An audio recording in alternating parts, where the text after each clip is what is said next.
আসছে, যদি রেগুলার ইন্টারভ্যালে না আসে সেটাকে অ্যারিথমিয়া বলা হয়। অ্যারিথমিয়া যদি হয় কী কী কারণ, সবচেয়ে কমন কজেস অফ অ্যারিথমিয়া হচ্ছে যে অ্যাট্রিয়াল ফিব্রিলেশন, যেখানে একদম ইরেগুলার পালস বিট আসছে। হ্যাঁ, আর কি অ্যারিথমিয়া হতে পারে যে drop beats at occasional interval আসছে, সেটা হতে ভেন্ট্রিকুলার একটোপিক্স ডেভেলপ করে। তাহলে এট্রিয়াল ফিব্রিলেশন অ্যান্ড ভেন্ট্রিকুলার একটোপিক্সের ডিফারেন্স করা হয় পালস ডেফিসিট দিয়ে। ঠিক আছে, যে এইটুকুনি থিওরি জেনে রাখো, বেশি খুব ডিটেলস জিজ্ঞেস করা হবে না তোমাকে। হ্যাঁ,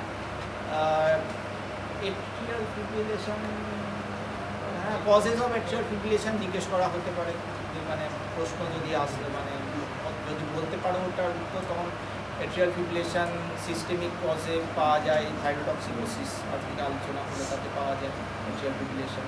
কার্ডিয়াক কজের মধ্যে এমআই, মাইট্রাল স্টেনোসিস, এইগুলোতে এট্রিয়াল ফিব্রিলেশন পাওয়া যায়, মায়োকার্ডিয়াল ইনফাংশন,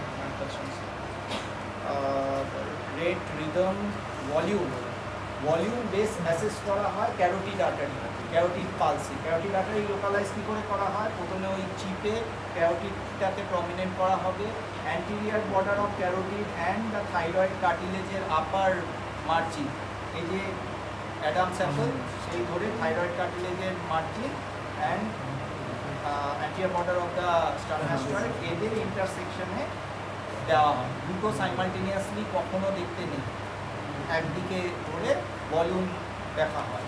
ভলিউম, এটা হচ্ছে কোয়ালিটেটিভ এস্টিমেশন। কনফার্মেশন কী করে করা হয়? ব্লাড প্রেশার দেখে।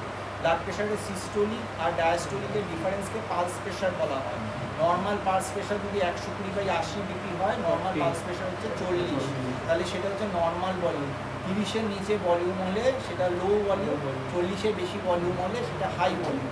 ঠিক আছে, তো ভলিউম কোয়ান্টিটেট করা হয় ব্লাড প্রেশারের পালস প্রেশার থেকে। ঠিক আছে, ক্যারেক্টার অনেক রকম ক্যারেক্টার আছে, তাতে ইম্পর্টেন্ট একটা হচ্ছে ওয়াটার হ্যামার পালস, যেটা হচ্ছে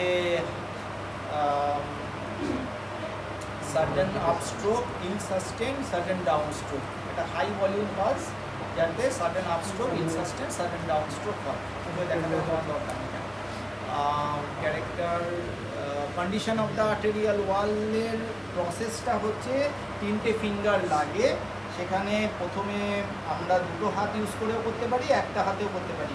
প্রথমে মিল্কিং করে নিতে হয়, এই দুটো আঙুল দিয়ে মিল্কিং, মানে থিওরিটিক্যালি যেন আমি ব্লাডটা সরিয়ে দিলাম আর্টারি, মিল্কিং করে এবার মাঝের ফিঙ্গারটা দিয়ে আমি আর্টারির ওয়ালটা প্যালপেট করছি। তো পেশেন্টের অ্যাথেরোস্ক্লেরোসিস, আর্টেরিওস্ক্লেরোসিস এসব করলে আর্টেরিয়াল ওয়াল প্যালপেট করা যায়। তোমাদের কারো আর্টেরিয়াল ওয়াল প্যালপেট করা সম্ভব না, কিন্তু এজেড পেশেন্টদের প্যালপেট করা যেতে পারে। Condition of the arterial wall. Delay দেখা যায় যে রেডিয়াল ডিলে, আমি একজনকে যদি দেখতে বলা হয় তাহলে দুটো হাতের পালস সাইমালটেনিয়াসলি দেখব এবং will calculate the drop beats, কারণ দুই হাতের পালস আমি একসাথে ক্যালকুলেট করা সম্ভব নয় ব্রেনের পক্ষে। আমরা খালি দুটোর মধ্যে যদি ডিফারেন্স থাকে কিছু, তাহলে আমি ডিলেটা ক্যালকুলেট করব, ড্রপ বিটস ক্যালকুলেট করব। Same for radiofemoral delay. Other peripheral pulses, এখানে আমি ক্যারোটিড পালস কী করে দেখতে হয় দেখলাম, এখানে রেডিয়াল পালস দেখছি, এইগুলোতে আমি ব্রেকিয়াল পালস দেখতে পারি। সেখানে আমার বাইসেপসের টেন্ডনটা প্রথমে ফ্লেক্স করিয়ে আইডেন্টিফাই করে নিতে হবে, tendon artery nerve medial to lateral চলে যাচ্ছে, তাহলে কি পজিশন, মানে জাস্ট ল্যাটারাল টু দ্য তোমার বাইসেপস টেন্ডন আমি এটা ব্রেকিয়াল আর্টারিটা পেয়ে যাই। ঠিক আছে, next femoral artery at the mid inguinal point, আমি ফেমোরাল আর্টারি পাই। মিড ইনগুইনাল পয়েন্ট কীভাবে আইডেন্টিফাই করা? Mid point between symphysis pubis and anterior superior iliac spine. ঠিক আছে, pubic tubercle nerve, symphysis pubis and ASIS এর mid পয়েন্টে আমি femoral pulse পাই। কপলিটিয়াল ফালতু জিনিস কেউ দেখাতে বলে না, একবার বসে তো এখানে। এই জিনিস বাড়িতে গিয়ে কোনো একটা চোতা বই থেকে দয়া করে যা সিনিয়র দাদারা পড়েছে তা পড়বে, তারপরে হোস্টেলে নিজেদের মধ্যে প্র্যাকটিস করবে। পেশেন্টের কোনো নিজের আঙুল করে দেখা ওটাই তো জিনিস নিজে আঙুল না করতে পারলে কি করবো কি বলে তাই করিস না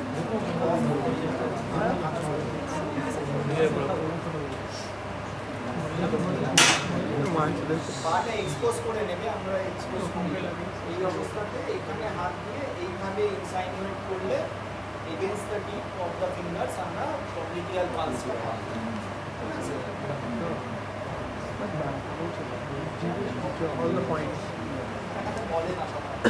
নেক্সট হচ্ছে অ্যাঙ্কেলের কাছে চলে আসছে anterior tibial and posterior tibial. Anterior tibial কি করে আইডেন্টিফাই করা হয়? রাফলি হচ্ছে mid point between the two malleoli, এদের মিড পয়েন্ট। প্রিসাইসলি হলে অ্যানাটমিতে তোমরা হয়তো পড়েছো যে ওই অ্যান্টিরিয়ার পার্ট দিয়ে কী কী স্ট্রাকচার নামছে, medial to lateral lateral unit ছিল টিভি বলে তোমরা কি পড়েছো এসব মনে পড়েছো তো? ওটা যাই হোক, ওটা হচ্ছে প্রিসাইজ আইডেন্টিফিকেশন আর গ্রস হচ্ছে মিড পয়েন্ট, ঠিক আছে? এটা anterior tibial artery pulsation. Posterior tibial artery কীভাবে দেখা হয়? যে এই তোমার টেন্ডো অ্যাকিলিস অ্যান্ড মিডিয়াল ম্যালিওলাস এদের মিড পয়েন্টে দেখা হয়। তারও এই অ্যানাটমির একটা নিউমোনিক আছে, সেটা দিয়ে প্রিসাইজ আইডেন্টিফিকেশন করা। আর লাস্ট হচ্ছে আর্টেরিয়া ডরসালিস পেডিস। সেটা কি? অ্যান্টিরিয়ার টিবিয়াল আর্টারি একটা ব্রাঞ্চ, এটা ফার্স্ট ইন্টার মেটাটার্সাল স্পেসের প্রক্সিমাল এন্ডে গিয়ে নিচে ইনসাইনুয়েট করে যাচ্ছে। তাই জন্য ফিঙ্গার যখন এটা আইডেন্টিফাই করতে বলা হয়, আমরা কি করি? যে বুড়ো আঙুলটা উপরে তুলব, বুড়ো আঙুলটা জোরে উপরে তুললে এই যে টেন্ডনটা প্রমিনেন্ট হলো, দেখো দেখতে পাচ্ছ টেন্ডনটা প্রমিনেন্ট হলো, এক্সট্রা এটা হচ্ছে এক্সটেন্সার হ্যালুসিস লঙ্গাস। এই এক্সটেন্সার হ্যালুসিস লঙ্গাসের জাস্ট ল্যাটারালি যে পালসেশন পাওয়া যায় এগেনস্ট দ্য মেটাকার্পাল বোন, সেটা হচ্ছে আর্টেরিয়া ডরসালিস পেডিস। তাই হাত ফিঙ্গার যেন এই যে পজিশনে রেখেছি সেখানে থাকবে।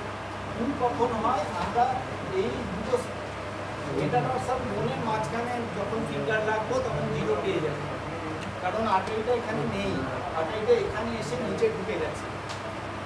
তাই জন্য এই মেটাডরসাল বোনের এগেইনস্টে ফিঙ্গার রাখতে হবে, ঠিক আছে? এই হয়ে গেল সব পেরিফেরাল পালসেশন। বিপি মনে আগের দিন ডিসকাস হয়েছে ভালোভাবে, বিপি কী করে দেখতে হয় জানতেই হবে, হয়তো পুরো মেডিসিন ব্যর্থ হয়ে যাবে।